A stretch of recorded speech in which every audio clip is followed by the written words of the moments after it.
Matthew Heimbach.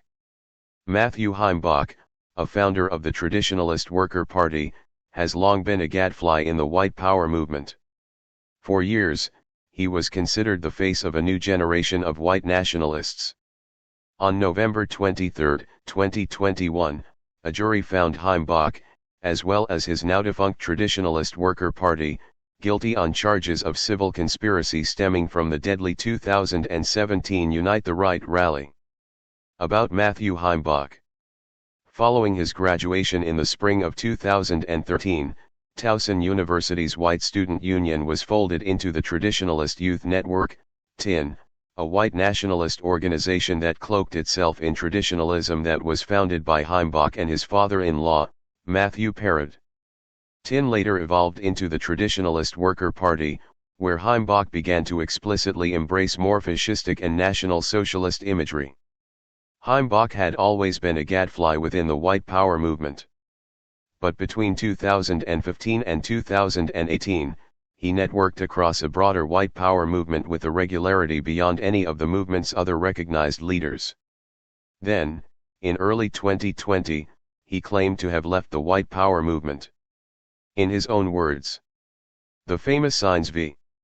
Kessler lawsuit has ground all political organizing into the dirt.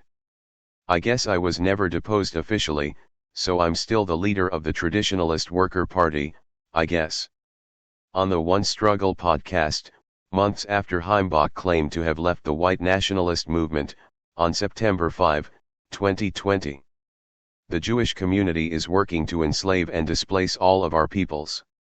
This system wants to create a world where they dominate us economically, socially, and demographically. Interview with Ynet News, November 1, 2018. Exterminationism, sick, toward the Jews is the only way to do it. 'Cause they will plant a seed anywhere, like in Antarctica if they have to. If we don't get them all they will come back. Like they have to fucking go, every goddamn one of them. The international Jew is the local Jew, I don't care if he runs a fucking bagel shop, he's got to go. On Vandal Void Radio, a show with Sacco Vandal, October 23, 2017. Iron March was a big net positive for me, drove me to read National Socialist books, Siege, and evolve ideologically. On Discord, April 4, 2017. The political establishment has made an entire generation of young white men and women into fascists, and that's a beautiful thing. Interview with the New York Times, December 10, 2016. This is our home and our kith and kin. Borders matter, identity matters, blood matters, libertarians and their capitalism can move to Somalia if they want to live without rules, in the West we must have standards and enforce them. The freedom for other races to move freely into white nations is non-existent. Stay in your own nations, we don't want you here. I hate freedom, Traditionalist Youth Network, July 7, 2013. No longer will the homosexual, Muslim, and black supremacist groups be allowed to hijack our campus. Youth for Western Civilization is preparing to take our campus back, all we need is the help of people like you to make it happen. Youth for Western Civilization blog, January 2012. Background. Heimbach's career as a racist organizer began in college. He attended Towson University in Maryland, where he graduated with a degree in history in 2013. As a student, he founded and served as president of a chapter of the White Nationalist Youth for Western Civilization, YWC, and, later, the White Student Union, WSU. After his graduation, he became increasingly outspoken about his white nationalist beliefs. He maintained connections to several national organizations espousing similar ideologies, most notably the Council of Conservative Citizens, CCC, the League of the South, LOS, the Sons of Confederate Veterans, and the American Freedom Party, AFP. In a fundraising letter in fall 2011, Heimbach wrote that the YWC stood for stopping rampant multiculturalism and against illegal immigration. In early 2012, he issued a report on behalf of his YWC chapter that referred to the end of apartheid in South Africa as orchestrating the systematic slaughter of the white community. Continuing, he wrote, "The worst fears of the so-called radicals of the white minority that were discounted in the early 1990s now have come true." Heimbach planned and executed a series of inflammatory events at Towson while president of the YWC chapter. Foremost among these was the group's chalking campaign, which included writing messages such as "White Pride" and "White Guilt is over" on sidewalks around campus in March 2012. Like others within YWC, including its founder, Kevin Deanna, Heimbach engaged with the Leadership Institute programs. Founded in 1979, the institute has trained a number of prominent right-wing politicians, including several sitting senators and representatives. As Heimbach told Huffington Post's Highline in 2016, they trained the entire next generation of white nationalists. After his chapter of the YWC was disbanded in the spring of 2012, Heimbach formed the so-called White Student Union, WSU. On October 2, 2012, Heimbach invited white nationalist Jared Taylor to speak to the WSU. Taylor is the founder of the white nationalist New Century Foundation and editor of American Renaissance, a prominent white nationalist publication. In spring 2013, during his last semester at Towson, Heimbach organized a student night patrol to combat what he called a black crime wave. Along with 3 other students, he patrolled the campus with police flashlights and pepper spray. As Heimbach, the commander of the WSU, wrote on the group's blog, "Every single day black predators prey upon the majority white Towson University student body." Heimbach later told the Baltimore Sun in an interview that every time the offender is a black male, usually between 18 and 25. In the documentary segment produced by Vice News that focused on the WSU's campus patrols, Heimbach endorsed the creation of a white ethno-state. "We deserve the right to exist, deserve the right to defend our culture, and deserve the right to have a future for our culture." Heimbach's statement was a clear nod to the 14 words, a white nationalist motto coined by the late David Lane, a convicted terrorist who helped assassinate a Jewish talk show host in Denver in 1984. While a student at Towson, Heimbach spoke at the Harford County Sheriff's Office for the Route 40 Republican Party Club in Edgewood, Maryland. The vice president of the group at the time was John Stortstrom.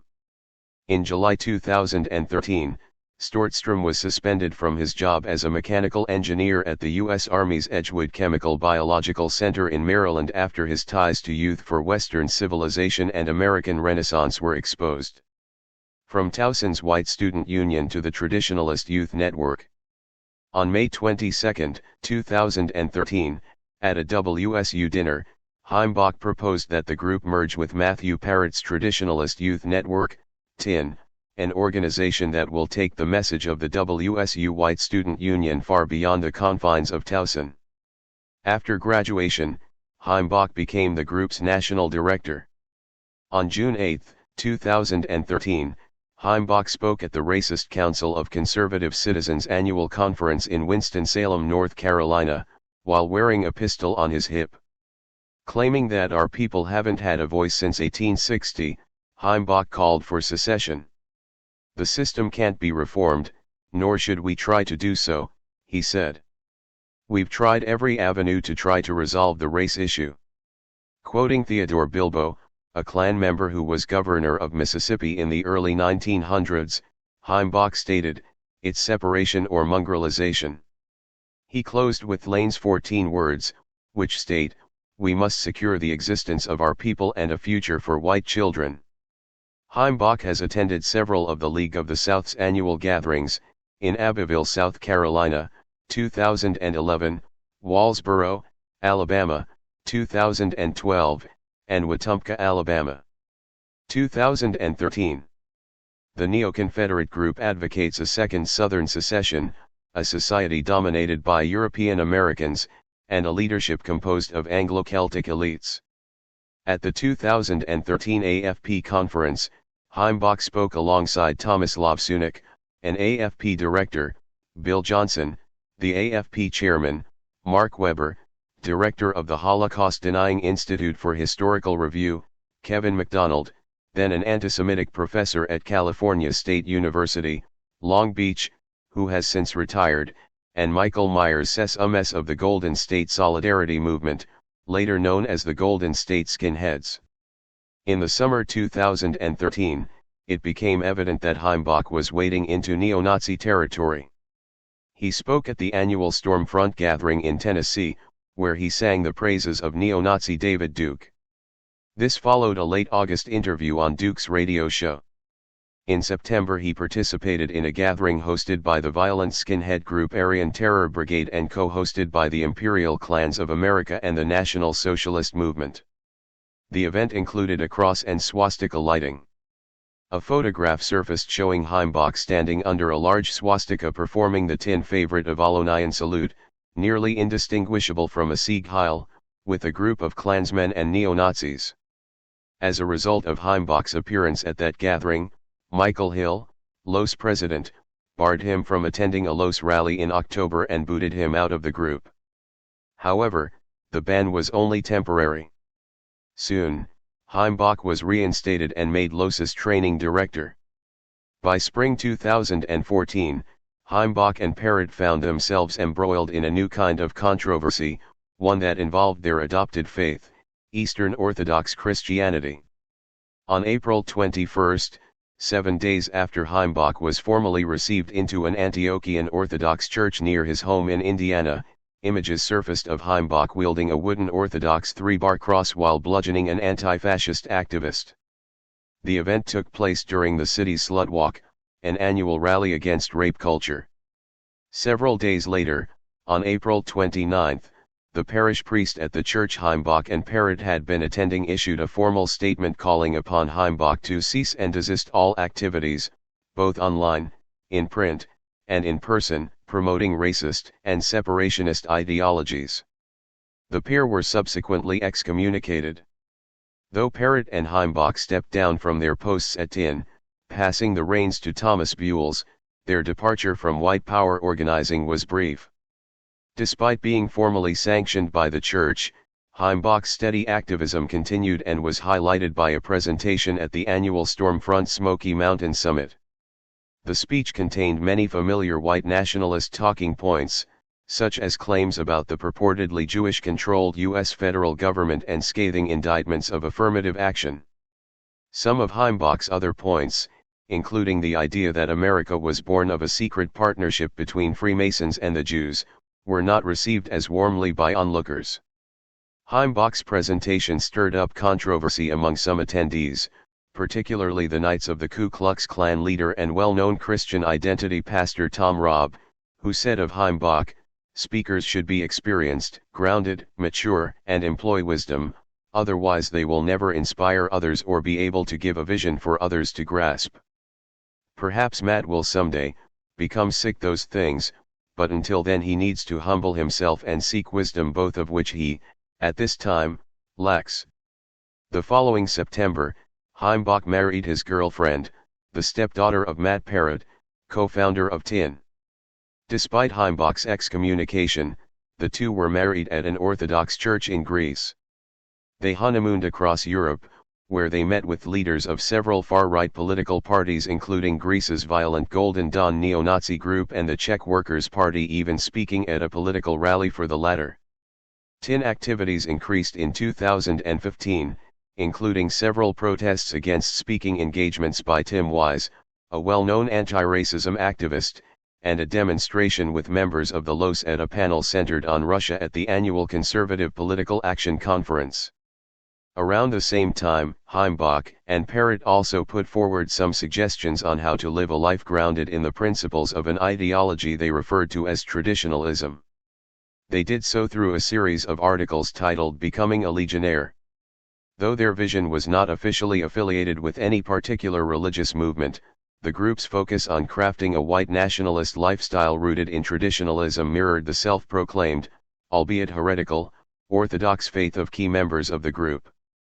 Heimbach's relationship with the now excommunicated Greek Old Calendarist priest Matthew Raphael Johnson, a longtime contributor to the Barnes Review and, later, an occasional guest host on Heimbach's podcast, The Daily Traditionalist, provided additional ideological depth to Heimbach's vision. Heimbach and the rise of the Traditionalist Worker Party. But for Heimbach, the merit of any successful white nationalist movement is the ability to seize power.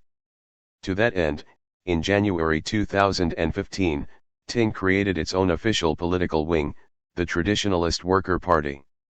Among the first candidates TWP ran in an attempt to gain a foothold in local governments were Tony Hoviter, who ran for city council in New Carlisle, Ohio, and Tom Pearce, who ran for county commissioner in Knox County, Tennessee. The group made its first official endorsement in the summer of 2016 backing Rick Tyler, candidate in Tennessee's 3rd Congressional District, who made headlines through his campaign's Make American White Again billboards. Broadly, Heimbach's desire to instigate change through political means made part and parcel of the so-called alternative right, a term used to refer to a racist ideology with deep ties to paleoconservatism whose proponents believe that white identity is under attack. Like many within the alt-right, Heimbach gave lip service to the idea of peaceful change because, as he told Vegas 10 Old in a July 26, 2015, Al Jazeera profile, we need to use the tools that we have. At the same time, Heimbach was quick to blame racist violence on anyone but the movement itself. After Dylann Roof killed 9 people at an historic black church in Charleston, South Carolina, in 2015, Heimbach referred to him as a victim. As he told ABC's Nightline on June 23, 2015, Roof was a white man born in a society that actively hates him and hates his people, hates his culture and his identity. He blamed the left for pushing individuals only so long before they react. You cannot step on an individual forever before they decide that they are going to bite back, and that's what we see, Heimbach continued, referring to Roof. Throughout 2015, Heimbach and TWP began to shift more toward National Socialist talking points, a trend that continued into 2016 and 2017. A December 2015 blog post by Heimbach, entitled Learning from Europe, How Our Nationalist Movement Can Enter the 21st Century, endorsed the notion of third positionism. The concept refers to a political movement that rejects both capitalism and communism, while also embracing fascism. The idea, sometimes known as Strasserism, was first put forth by Nazi leader Gregor Strasser.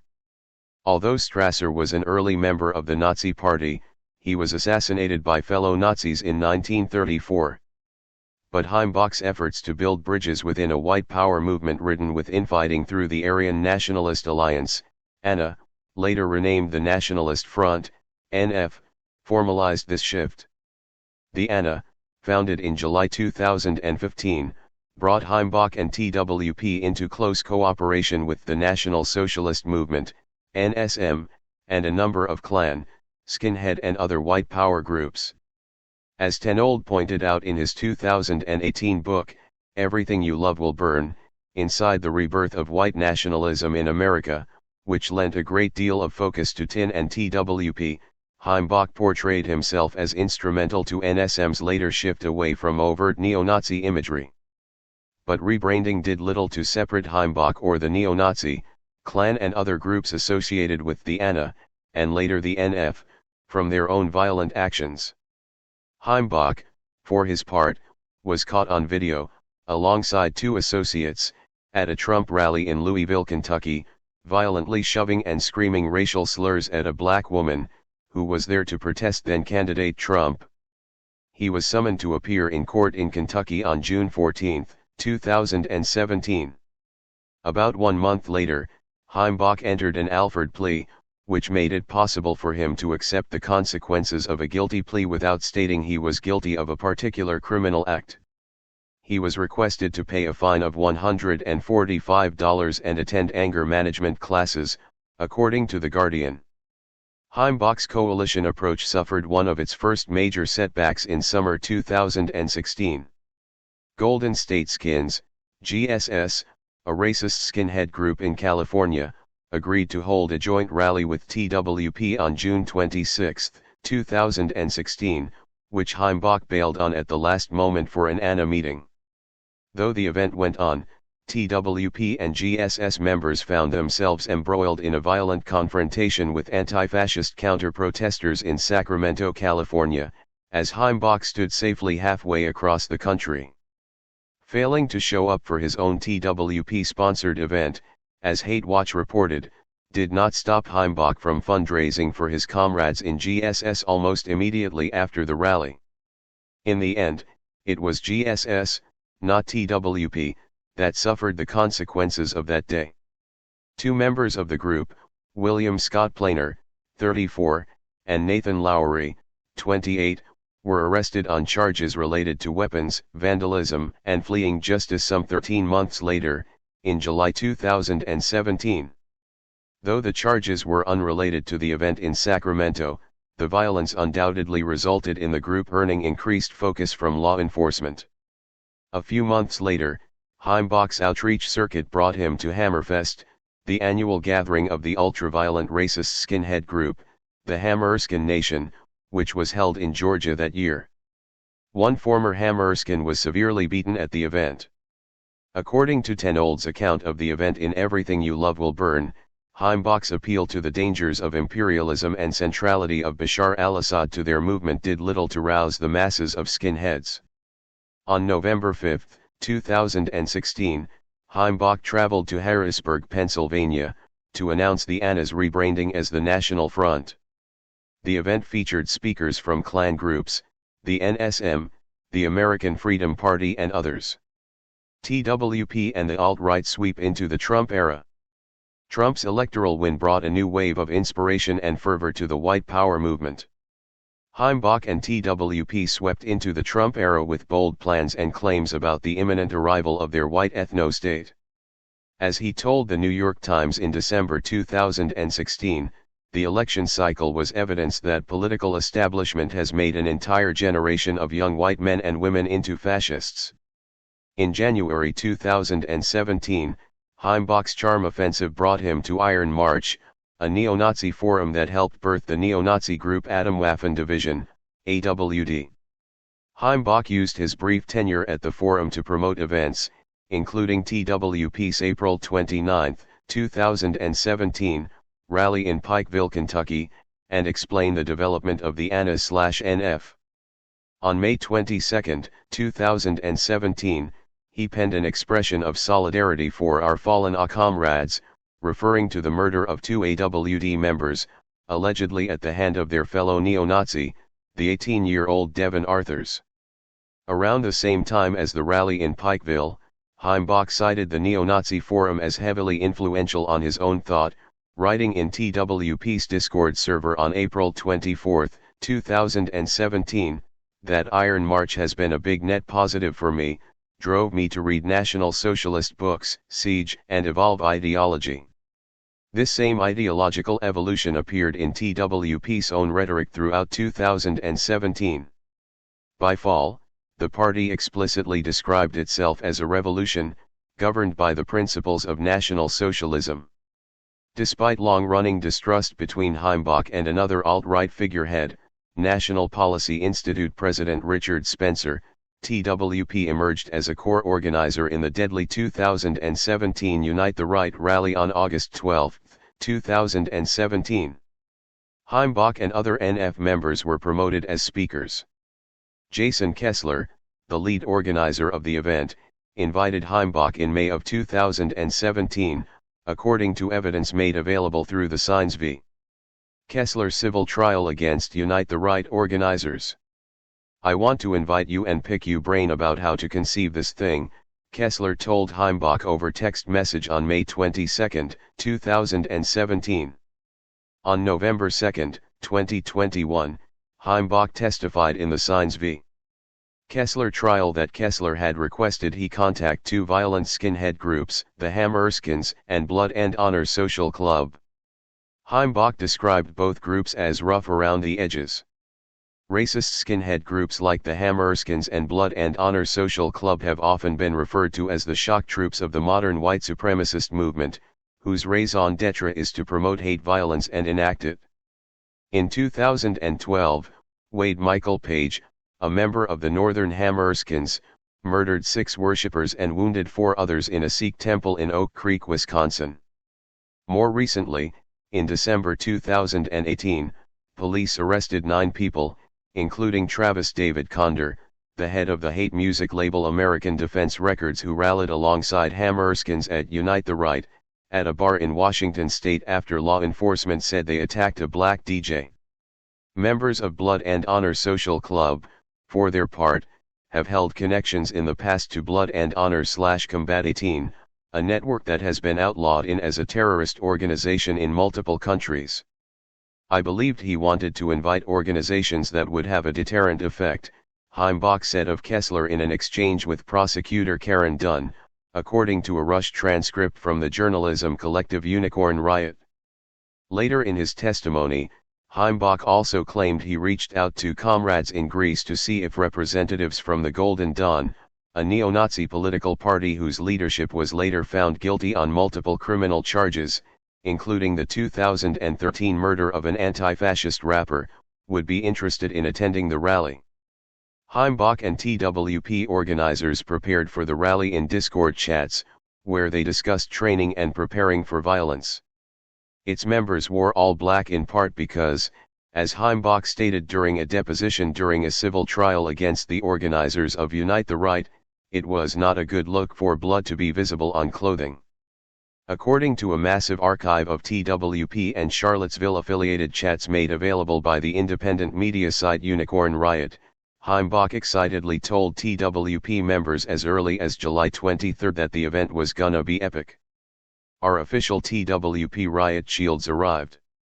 The event drew together numerous white nationalist, neo-Nazi, and neo-Confederate groups from across the country. Its stated purpose was to defend Confederate monuments in the area. A July video featuring Heimbach and posted to TWP's now-defunct YouTube account promoted the event as a means of standing up to white genocide and the Jewish power structure. Meanwhile, a flyer on TWP's website promoting the event encouraged white Americans to perceive efforts to remove Confederate monuments as an attack on your racial existence. On the morning of August 12, 2017, Heimbach led members of TWP to Emancipation Park to push down police barriers, according to the Indianapolis Star. As Matt Parrott wrote in his own account of Unite the Right, members of TWP and other NF groups worked together to provide shield walls for fights breaking out during the rally-turned-riot. Heimbach praised the event, glossing over the murder of Heather Heyer entirely. We achieved all our objectives. We showed that our movement is not just online, but growing physically. We asserted ourselves as the voice of white America. We had 0 vehicles damaged, all our people accounted for. I think we did an incredibly impressive job, he told the New York Times on August 13, 2017. We carried the day, Heimbach said of the event, on Nordic Frontier, a podcast affiliated with the neo-Nazi terrorist group the Nordic Resistance Movement, on August 24, 2017. Heimbach and TWP were both subsequently named as defendants in Sines v. Kessler, a lawsuit filed by Integrity First for America, IFA, against the organizers of the Unite the Right rallies. In September 2017, Heimbach led a representative of the ultranationalist, Orthodox monarchist group the Russian Imperial Movement around Washington, D.C., and Gettysburg, Pennsylvania. In photos posted on RIM's vKontakty page on September 26, 2017, Heimbach and Stanislav Shevchuk, a man he identified as RIM's Western European representative in an interview with Think Progress, can be seen posing for photos, including in front of the White House, with the Russian imperial flag in hand. Though Heimbach boosted his meeting with Shevchuk as a major step in formalizing cooperation with RIM, the trip seemed to be about as productive as RIM's own busted attempt to build a world national conservative movement in 2015. On October 28, 2017, Heimbach, TWP, and several NF partners traveled to Shelbyville, Tennessee, for a White Lives Matter rally. According to Hate Watch, neo-Nazis and white nationalists were drastically outnumbered by counter-protesters. Heimbach's own speech was largely drowned out by counter-protesters. Spurred by the fallout from Unite the Right, late 2017 and early 2018 brought botched attempts at outreach, along with plenty of infighting. In early February 2018, Heimbach announced his National Socialism or Death College speaking tour, which was scheduled to kick off at the University of Tennessee on February 17, 2017. The name echoed the slogan Orthodoxy or Death, favored by some ultra-conservative Orthodox Christians, including some of the members of schismatic Orthodox sects in Heimbach's circle. On March 5, 2018, Heimbach and other TWP members were spotted outside Richard Spencer's Michigan State University speech brawling with counter-protesters. Anti-fascist protesters blocked Heimbach and TWP's Juan Carollo from entering the building where Spencer's sparsely attended speech took place. Heimbach faces charges for a domestic dispute. In the early hours of March 13, 2018, the police in Paoli, Indiana, responded to a domestic dispute call. Police arrived on the scene sometime after 1 a.m., when Parrott called from a nearby Walmart, following a violent domestic confrontation with Heimbach, according to a police report. The event served as a reminder of the deep, patriarchal roots of the white nationalist and neo-Nazi movement. Here, as Alex DeBranco noted in the Public Eye in winter 2017, in the white nationalist and neo-Nazi movement, misogyny thrives alongside, and intertwined with, racism. Heimbach himself has engaged in gender-based violence on numerous occasions throughout his career in the white nationalist movement. The act of violence that prompted his excommunication from the Orthodox Church in April 2014 took place at a rally focused on reasserting women's bodily autonomy. At the same event, the white nationalist counter-protesters joining Heimbach carried signs encouraging women to embrace traditional gender roles. In March 2016, Heimbach assaulted a young black woman at a Trump rally. Despite pleading guilty in July 2017, Heimbach decried the charges as a political-motivated prosecution that is totally out of touch with the reality of what happened that day, noted The Guardian at the time. TWP also pushed rigid gender roles as part of its faith, family, folk platform. Others within the party, including Parrott, argued even for the exclusion of women from movement work entirely. Indeed, as Parrott observed in a blog post from April 2015, our work is implicitly male at this stage and we can't afford to waste time trying to make it more comfortable for or inclusive of women. As Hate Watch reported at the time, both Parrott and his stepdaughter, Heimbach's wife, had attempted to catch Heimbach and Parrott's wife, with whom Heimbach had been having an affair for a couple of months, in the act. When Parrott approached Heimbach about the affair, Heimbach grabbed Parrott and choked him out. The same report indicates that Heimbach choked Parrott out twice, and then turned on his then-wife, whom the SPLC is declining to name due to privacy concerns. While she was attempting to put her two young children to bed, Heimbach's then-wife told the police that he had grabbed her by the cheeks and pushed her in front of the kids. The officer noted that she was visibly upset and crying while holding one of her children, and her cheeks were red around the mouth area. Police arrested Heimbach and placed him in a nearby jail. Though Heimbach posted bond and was released shortly after the incident, the blowback for TWP was swift. Parrott, in a statement to Hate Watch, announced that he was done and out of the game. His departure, however, was only temporary, as Parrott has since re-entered the movement. TWP's website, which Parrott had overseen for years, went dark almost immediately. Parrott announced on Gab that he destroyed the group's membership list, noting that it was a practical security step, and not a political act. On May 15, 2018, Heimbach was ordered to serve 38 days in jail for a parole violation. Heimbach had previously evaded a 90-day jail sentence for shoving a protester at a Trump rally in Kentucky in 2016 on the conditions that, according to an AP report from May 15, 2018, he stayed out of trouble. Heimbach served his time over the summer, and on September 18, 2018, signed a guilty plea stemming from the assaults in March of that year. An Indiana judge gave Heimbach a suspended sentence of 287 days in jail, compelled him to pay $446 in court costs and requested he limit contact with his wife to discussions related to divorce proceedings. Heimbach's life as an organizer after TWP. Heimbach's stint in jail did little to keep him out of the movement. Days after signing his guilty plea on September 18, 2018, Heimbach announced that he had signed on as the Director of Community Outreach for the National Socialist Movement. He made his NSM debut in Little Rock, Arkansas, on November 10, 2018, at an NSM rally held at the state capitol. The next month, Heimbach was summarily booted from NSM. Kynan Dutton, Tennessee's NSM state leader, described Heimbach as a betrayer, traitor, and a communist.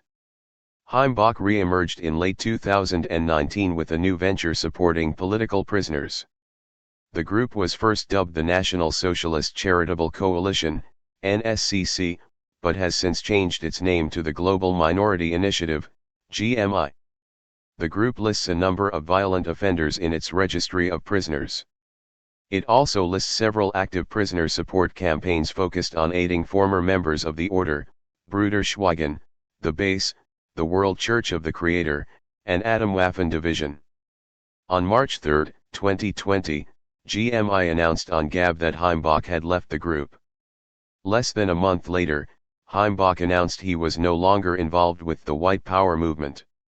After several weeks of testimony, a federal court in Virginia found Heimbach, alongside Parrott and TWP, guilty on charges of a civil conspiracy in the Sines v. Kessler civil trial against Unite the Right organizers. The jury allotted Heimbach $500,000 in punitive damages, and another $1 million to the Traditionalist Worker Party.